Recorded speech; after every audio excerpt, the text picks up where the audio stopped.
চতুর্দশ ভুবনের কথা জানা যায় ইতিহাস, পুরাণ প্রভৃতি পাঠ করে, আর এই সবই অতীত কাহিনী। কিন্তু ভবিষ্যতের কথা জানতে আমরা সকলেই কৌতূহলী। নিজের ভবিষ্যৎ জানার ইচ্ছায় প্রত্যেকেই ছুটে যায় জ্যোতিষীর কাছে। অষ্টাদশ পুরাণ প্রণয়ন করেন মহামুনি ব্যাসদেব।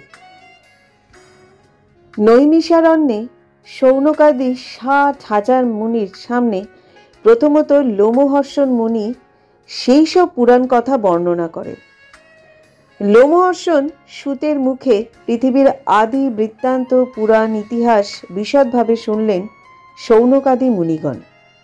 ভবিষ্যতের বিষয় সম্বন্ধে শুনতে ইচ্ছা হলো। প্রশ্ন করলেন, ভগবান শ্রীকৃষ্ণ সামান্য ব্যাধের দ্বারা তার লীলা সম্বরণ করলেন। পাণ্ডবদের মধ্যে কত বিপর্যয় ঘটে গেল।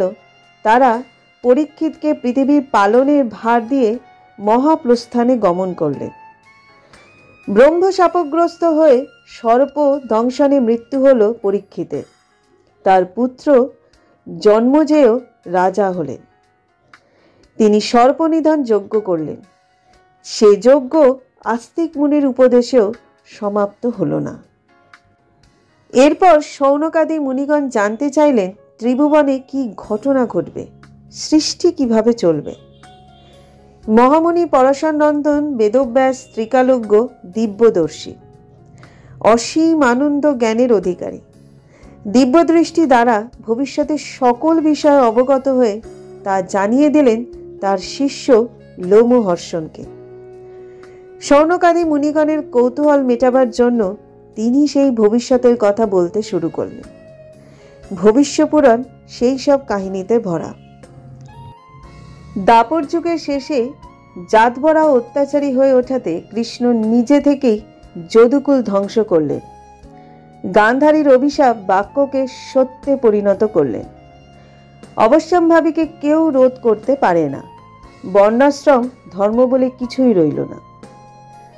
আগে নিয়ম ছিল ক্ষত্রিয়রাই রাজা হয়ে দেশ শাসন করবে, কিন্তু তখন ব্রাহ্মণ বৈশ্য শূদ্র যে যখন সুযোগ পেল রাজা হয়ে বসল। খাঁটি ব্রাহ্মণ ক্ষত্রিয় নেই বললেই চলে। দেশ থেকে বৈদিক ক্রিয়াকর্ম উঠে গেল।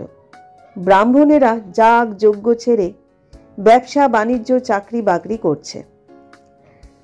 আগে ছিল সপ্তদ্বীপা একমাত্র পৃথিবী, কিন্তু ক্রমে তা টুকরো টুকরো হয়ে অসংখ্য রাজ্যে পরিণত হল। এক এক রাজ্যে এক একজন রাজা, সকলেই সর্বই সর্বা হতে চায়। শুরু হলো ম্লেচ্ছের রাজত্ব, অনাচার শুরু হলো। সেই সময় হস্তিনাপুরে রাজা ছিলেন পাঞ্চবদের বংশধর খেমক। রাজ্যে এমন অনাচার দেখে তিনি পুত্র প্রদ্যোতকে রাজ্যের ভার দিয়ে চলে গেলেন কলাব গ্রামে। সেখানে সাধারণভাবে থেকে শ্রীহরির আরাধনায় মগ্ন হলেন। প্রদ্যোতরাজ সিংহাসনে বসে প্রজা শাসন করতে সাধ্যমতো চেষ্টা করলেন। সফলও হলেন তিনি অনেকাংশে। হস্তিনাপুরকে যথাসাধ্য শান্তিতে রাখবার চেষ্টা করলেন। প্রদ্যোতের পিতা খেমক কলাব গ্রামে সাধন ভজন নিয়ে থাকেন। কোথায় কি হচ্ছে খবর রাখেন না। ম্লেচ্ছরা গুপ্তচরের দ্বারা খেমকের খবর পেয়ে গোপনে খেমককে হত্যা করল। রাজা প্রদ্যোত কিছুই জানতে পারলেন না। একদিন রাজা প্রদ্যোত রাজসভায় বসে রাজকার্য পরিচালনা করছেন। সেই সময় দেবর্ষি নারদ সেখানে উপস্থিত হলেন। মুনিকে দেখে রাজা তাকে একটি সুন্দর আসনে বসিয়ে পাদ্য অর্ঘ্য দিয়ে তার পূজা করলেন। তারপর বললেন, আপনার চরণধূলি পড়ায় আমার পুরী ধন্য হলো। এখন আপনার আগমনের কারণ বলুন। দেবর্ষি নারদ বললেন, আমরা ঋষি মানুষ, ভগবানের নাম গান নিয়ে থাকি। পৃথিবীর মানুষজন ভালো থাকলেই আমাদের আনন্দ। রাজা, আমি একটি দুঃখের খবর তোমাকে জানাতে এসেছি। মনে হয় তোমার কানে সে খবর এখনো পৌঁছয়নি। এই কথায় রাজা প্রদ্যোতের বুকটা দুরু দুরু করে উঠল। তিনি জানেন নাকি এমন দুঃখের কথা? উদ্বেগের সঙ্গে তিনি মুনিবরকে সেই দুঃখের কথা জিজ্ঞাসা করলেন। দেবর্ষি বললেন, ম্লেচ্ছরা তোমার বাবাকে হত্যা করেছে। শোনা মাত্রই রাজা প্রদ্যোৎ চমকে উঠলেন। দেবর্ষি আবার বললেন, তোমার মতো ধার্মিক রাজা থাকতেও তারা তোমার বাবাকে হত্যা করল। এমন নিষ্ঠুর কর্মের জন্য আমার মনে শান্তি নেই, তাই ভাবলাম এই খবরটা তোমাকে জানানো দরকার। রাজা প্রদ্যোৎ দুঃখে ক্রোধে অস্থির হয়ে উঠলেন। দেবর্ষি আবার বললেন, অপঘাতে মৃত্যু হওয়ার জন্য তোমার পিতাকে নরকে যন্ত্রণা ভোগ করতে হচ্ছে। যদি তাকে সেখান থেকে মুক্তি করতে চাও তবে ম্লেচ্ছ নিধন যজ্ঞ করো।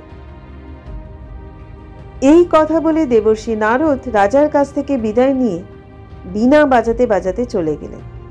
রাজা প্রদ্যোৎ ক্রোধে জ্বলতে জ্বলতে বললেন, আমি এই যতদিন না ম্লেচ্ছদের বিনাশ না করি ততদিন এই ম্লেচ্ছ নিধন যজ্ঞ চলবে, তবে শান্তি লাভ করব আমি। রাজা প্রদ্যোৎ পণ্ডিতদের বললেন, অবশ্যই আমি যজ্ঞ করব। বেদবিদ ব্রাহ্মণ যেখানে যত আছেন তাদের আমন্ত্রণ জানান। আমার পূর্বপুরুষ মহারাজ জন্মেজেও যেমন সর্পনিধন যজ্ঞ করেছিলেন, আমিও তেমন ম্লেচ্ছ নিধন যজ্ঞ করব। কুরুক্ষেত্রে বিশাল স্থান জুড়ে যজ্ঞের কুণ্ড তৈরি হলো। সেই কুণ্ডের চারিদিকে যাজ্ঞিক ব্রাহ্মণগণ বসলেন। সেই কুণ্ডে প্রচুর পরিমাণে কাঠ ও ঘি ঢেলে আগুন জ্বালিয়ে দেয়া হলো। ব্রাহ্মণেরা মন্ত্র উচ্চারণ করে ঘৃতাহুতি দিতে থাকলেন। মন্ত্রশক্তির আকর্ষণে যেখানে যত ম্লেচ্ছ ছিল যজ্ঞকুণ্ডের মধ্যে এসে ঝাঁপিয়ে পড়তে লাগলো। ভয়ঙ্কর দৃশ্য। কাতারে কাতারে ম্লেচ্ছ আগুনে ঝাঁপিয়ে পড়ছে। দেখতে দেখতে ম্লেচ্ছকুল প্রায় নির্মূল হলো। ঘৃতাহুতি সমাপ্ত করলেন ব্রাহ্মণেরা। নির্বিঘ্নে যজ্ঞের সমাপ্তি হলো। এইভাবে ম্লেচ্ছদের বিনাশ করবার জন্য রাজা প্রদ্যোতের আরেক নাম হলো ম্লেচ্ছ হন্তা। এরপর এক এক করে বহু বছর কেটে গেল। ম্লেচ্ছরা এই সময়ের মধ্যে আর মাথাচাড়া দিয়ে উঠতে পারেনি। এরপর দাপরের পর আসবে কলি।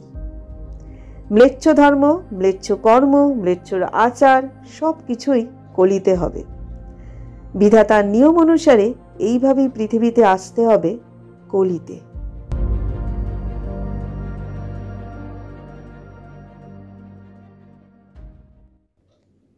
ভবিষ্য পুরাণের সৃষ্টির কথার পরবর্তী পর্ব আবার নিয়ে আসবো আপনাদের সামনে পরবর্তী সময়।